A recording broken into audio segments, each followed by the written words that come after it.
നമുക്കറിയാം പിണറായി വിജയൻ സർക്കാർ രണ്ടാം തവണയും വന്നപ്പോഴും ആദ്യ തവണയും രണ്ടാമത്തെ തവണയും വലിയ മാറ്റങ്ങൾ ഉണ്ടോ എന്ന് ചോദിച്ചാൽ അഴിമതിയുടെ ആക്കവും വേഗതയും കൂടി അല്ലെങ്കിൽ വ്യാപ്തി കൂടി എന്നൊക്കെ നമുക്ക് പറയാൻ പറ്റും.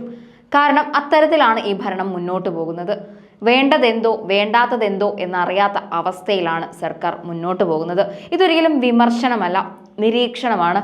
ഒരു വർഷങ്ങൾ മുമ്പ് നിയമസഭയിൽ വി.ഡി. സതീശൻ നടത്തിയ ഒരു പ്രസംഗം കേൾക്കാൻ ഇടയായി. ആ വാക്കുകളിലെല്ലാം തന്നെ ഇപ്പോഴുള്ള സർക്കാരും അന്ന് ഒരു വർഷം മുമ്പുള്ള സർക്കാരും തമ്മിൽ യാതൊരുവിധ മാറ്റവും വന്നിട്ടില്ല എന്ന് വ്യക്തമാക്കപ്പെടുന്നു. പക്ഷേ ഒരു വിഷയം മാത്രം എടുത്താണ് വി.ഡി. സതീശൻ അതിൽ സംസാരിക്കുന്ന ഭാഗങ്ങൾ ഞാൻ പറയുന്നത്. അത് തദ്ദേശ സ്വയംഭരണ സ്ഥാപനങ്ങളുമായി ബന്ധപ്പെട്ടതാണ്. എങ്ങനെയാണ് അവിടെ വികസനം നടക്കുന്നത്? നമുക്ക് അറിയാം, ഒരു പഞ്ചായത്ത് തെരഞ്ഞെടുപ്പ് വരുന്ന സമയത്ത് നടക്കുന്ന വികസന ചർച്ചകളുണ്ട്, അല്ലെങ്കിൽ ഒരു നിയമസഭാ തെരഞ്ഞെടുപ്പ് വരുമ്പോൾ നടക്കുന്ന വികസന ചർച്ചകളുണ്ട്. ഇതിൻ്റെ എല്ലാം പിന്നാമ്പുറത്തുള്ള കാഴ്ചകൾ നമ്മൾ ജനങ്ങൾ സ്വതവേ അറിയാൻ ശ്രമിക്കാറില്ല.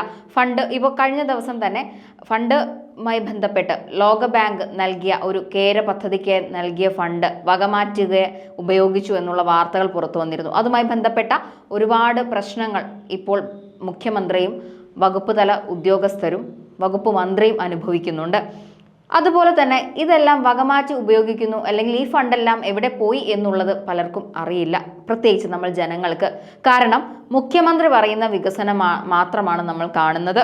എല്ലാത്തിനെയും അങ്ങനെയാണ് അവർ നമ്മൾ ജനങ്ങളിലേക്ക് എത്തിക്കുന്നത്. എന്തായാലും വി.ഡി. സതീശൻ നിയമസഭയിൽ പറഞ്ഞ ഓരോ വാക്കുകളും കേൾക്കുമ്പോൾ നമുക്ക് തന്നെ സ്വയം തോന്നും ഇപ്പോഴും ഒരു മാറ്റം സംഭവിച്ചിട്ടില്ല.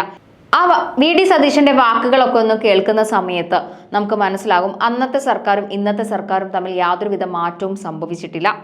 കാരണം അവർ ഒരു പ്രശ്നം വരുമ്പോൾ പറയും ഇത് 2013 പാസ്സായതാ, ഇത് 2013 കാര്യമാ എന്നെല്ലാം പറയും. അതിനുള്ള ഉത്തരവും വി.ഡി. സതീശൻ കൊടുക്കുന്നുണ്ട്. EMS മന്ത്രിസഭ മുതലുള്ള നിങ്ങളുടെ മുഖ്യമന്ത്രിമാർ ഇരുന്ന കാലഘട്ടത്തിലെ കണക്കുകൾ കൂടെ നിങ്ങൾ പരിശോധിക്കണം. എങ്ങനെയാണ് വികസനം നടക്കുന്നത്, എങ്ങനെയാണ് സംസ്ഥാനം മാറുന്നത്, ഇതെല്ലാം കാലഘട്ടത്തിനനുസരിച്ച് നിങ്ങൾ പഠിക്കണമെന്ന ഉപദേശവും അദ്ദേഹം കൊടുക്കുന്നുണ്ട്. എന്തായാലും നമുക്ക് അതൊന്ന് കേൾക്കാം. 50% ചെലവാക്കണം, ബാക്കി 20% ക്യാരി ഓവർ ചെയ്യാൻ അനുവദിക്കും. 80% താഴെയാണ് ചെലവാക്കുന്നതെങ്കിൽ ആ പണം തദ്ദേശ സ്വയംഭരണ സ്ഥാപനത്തിന് പോകും. തദ്ദേശ സ്വയംഭരണ സ്ഥാപനത്തിന് എങ്ങനെ ചെലവാക്കാൻ പറ്റണത്? ഇപ്പൊ ഞാൻ ഉദാഹരണം പറയാം. കഴിഞ്ഞ സാമ്പത്തിക വർഷം ആദ്യത്തെ ഗഡു കൊടുത്തു. രണ്ടാമത്തെ ഗഡു ഓഗസ്റ്റിൽ കൊടുത്തത് നവംബറിലാണ്. നവംബറിൽ ഇത് കൊടുത്ത ഉടനെ ട്രഷറി ബാൻ വരികയാണ്. ഈ ബില്ല് പാസ്സാകാൻ പറ്റില്ല ട്രഷറിയിൽ നിന്ന്. അപ്പൊ ഈ പൈസ കൊടുത്തത് വെറുതെ ഇല്ലേ? രണ്ടാമത്തെ ഗഡു നമ്മള് ലഭ്യശ്രീ എന്ന് പറഞ്ഞൊരു യോഗമുണ്ട്. നമുക്ക് സംഭവം നമ്മുടെ കയ്യിലുണ്ട്, അനുഭവിക്കാൻ യോഗം ഉണ്ടാവില്ല. ചിലരുടെ ജാതകത്തിൽ എഴുതി കാണും, എഴുതി ആദ്യത്തെ 2-3 പേജ് വായിക്കുമ്പോൾ സന്തോഷവും രാജയോഗം ഉണ്ടെന്ന്. ഒരു 4 പേജ് കൂടി വായിച്ചു കഴിയുമ്പോൾ പറയും അത് അനുഭവിക്കാൻ യോഗം ഉണ്ടാവില്ല. അതാണ് തദ്ദേശ സ്വയംഭരണ സ്ഥാപനങ്ങളുടെ രണ്ടാമത്തെ ഗഡുവിന്റെ സ്ഥിതി. പണം കൊടുത്തിട്ട് പിറ്റേ ആഴ്ച ട്രഷറി ബാൻ. ആദ്യം 5 ലക്ഷം മാറ്റാൻ പറ്റില്ല, 5 ലക്ഷത്തിന് മീതെ മാറ്റാൻ പറ്റില്ല.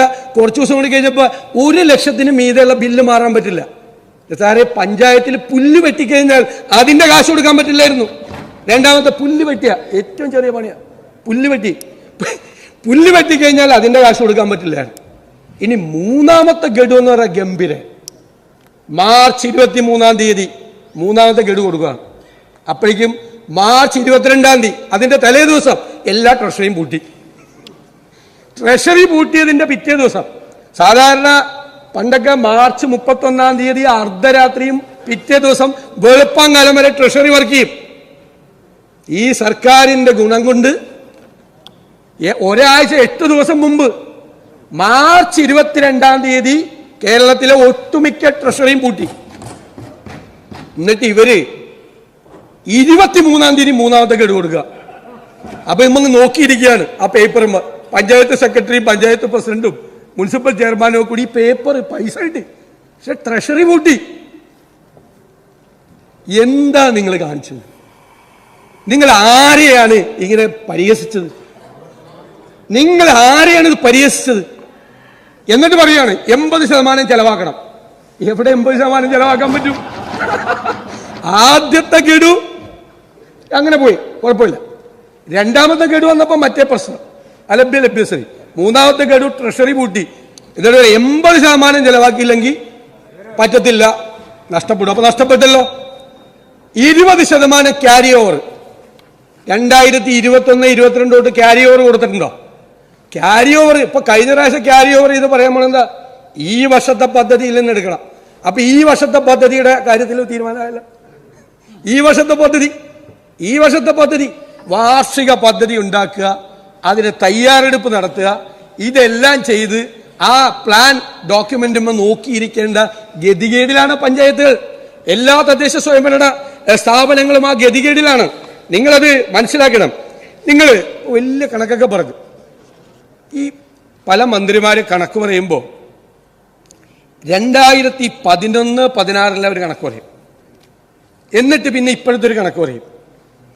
അപ്പോൾ ഇനി മുതൽ അങ്ങനെ പറയുമ്പോൾ 2006 മുതൽ 2011 വരെയുള്ള അച്യുതാനന്ദൻ ഗവൺമെന്റിന്റെ കണക്കൂടി പറയണം. ഏതോ EMSന്റെ കാലത്തെ കണക്കൂടി കൊണ്ടുപോവാ. ഇപ്പൊ പെൻഷൻ കൊടുത്തപ്പോൾ പറഞ്ഞു അന്ന് 100 രൂപ പോലും ഉണ്ടായില്ല പെൻഷൻ. ഇത് ഓരോ കാലത്ത് നമ്മുടെ ഇക്കോണമി ഡെവലപ്പ് ചെയ്യുന്ന അനുസരിച്ച്, പണത്തിന്റെ കറൻസിയുടെ മൂല്യം വർദ്ധിക്കുന്ന അനുസരിച്ച് തുകയിൽ വ്യത്യാസം വരും. അപ്പൊ ഇതൊരു തന്ത്രമാണ്, കൗശലമാണ്.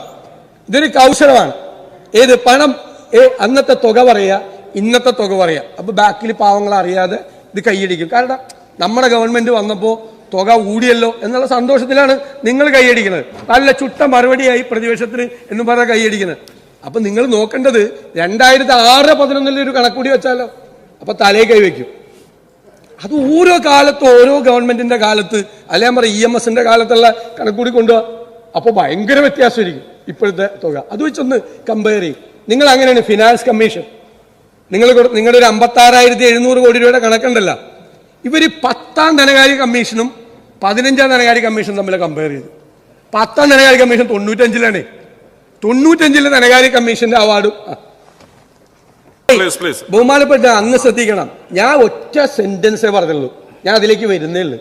ഫിനാൻസ് കമ്മീഷനെ കുറിച്ച് ആദ്യം പറഞ്ഞ ഇവരെ ബുദ്ധിയാണ്, കൗശലമാണ്, നമ്മളെ കളിപ്പിക്കുകയാണ്. 10ാം ധനകാര്യ കമ്മീഷൻ 15ാം ധനകാര്യ കമ്മീഷനെയും കമ്പയർ ചെയ്തിട്ട് കോടാനുകോടി രൂപയുടെ വ്യത്യാസം ഉണ്ടെന്ന് പറയും. അങ്ങനെ വ്യത്യാസം നിങ്ങൾ 14ഉം 15ഉം കൂടി കമ്പയർ ചെയ്യും. 14ാം ധനകാര്യ കമ്മീഷൻ 2.5 തന്നു, ഇപ്പൊ 1.90 തന്നുള്ളൂ. DVC പൂളിൽ നിന്ന് അത്രയും കുറവ് വന്നു. ഞങ്ങൾ സ്ട്രോങ് ആണ് ആ കാര്യത്തിൽ.